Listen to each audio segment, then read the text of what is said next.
माननीय प्रधानमंत्री जी का धन्यवाद करना चाहता हूँ। निर्मला सीतारमण जी को बधाई देना चाहता हूँ कि उन्होंने एक शानदार बजट जो देश की जनता के सामने रखा है, यह देश की जनता के साथ साथ विश्व की उम्मीदों को भी, उनकी अपेक्षाओं को भी पूरा करने वाला बजट होगा।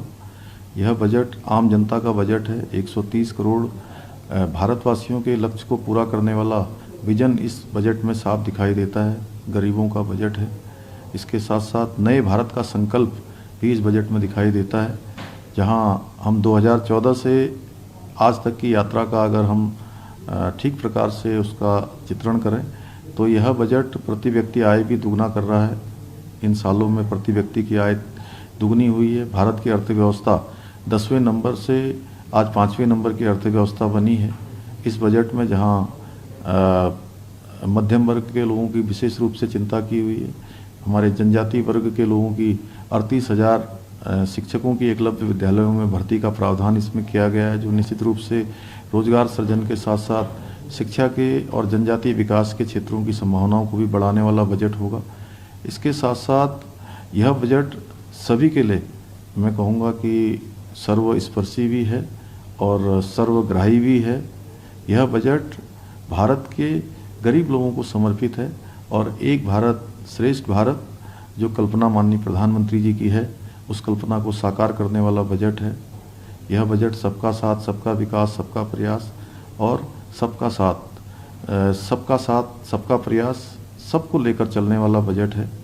इस बजट में सभी वर्गों का विशेष रूप से चिंता की गई है। आधारभूत संरचना, आगे के जो डेवलपमेंट के कार्य हैं, इंफ्रास्ट्रक्चर है, हेलीपोर्टों का विकास है, नए एयरपोर्ट बनाने हैं, उन सभी पर रखा गया है। और राज्यों के लिए भी इस बजट में विशेष रूप से प्रावधान किया गया है। हमें भी उम्मीद है कि निश्चित रूप से हमारे सीमांत क्षेत्रों को और हमारे जैसे हिमालयी प्रदेशों को भी निश्चित रूप से इस बजट में विशेष रूप से आगे बढ़ने का जो एक प्रस्ताव है, हम सबको जो है हमारी अपेक्षा अनुसार होना चाहिए। माननीय प्रधानमंत्री जी का धन्यवाद करना चाहता हूँ। निर्मला सीतारमण जी को बधाई देना चाहता हूँ कि उन्होंने एक शानदार बजट जो देश की जनता के सामने रखा है, यह देश की जनता के साथ साथ विश्व की उम्मीदों को भी, उनकी अपेक्षाओं को भी पूरा करने वाला बजट होगा। यह बजट आम जनता का बजट है। 130 करोड़ भारतवासियों के लक्ष्य को पूरा करने वाला विजन इस बजट में साफ दिखाई देता है। गरीबों का बजट है। इसके साथ साथ नए भारत का संकल्प भी इस बजट में दिखाई देता है।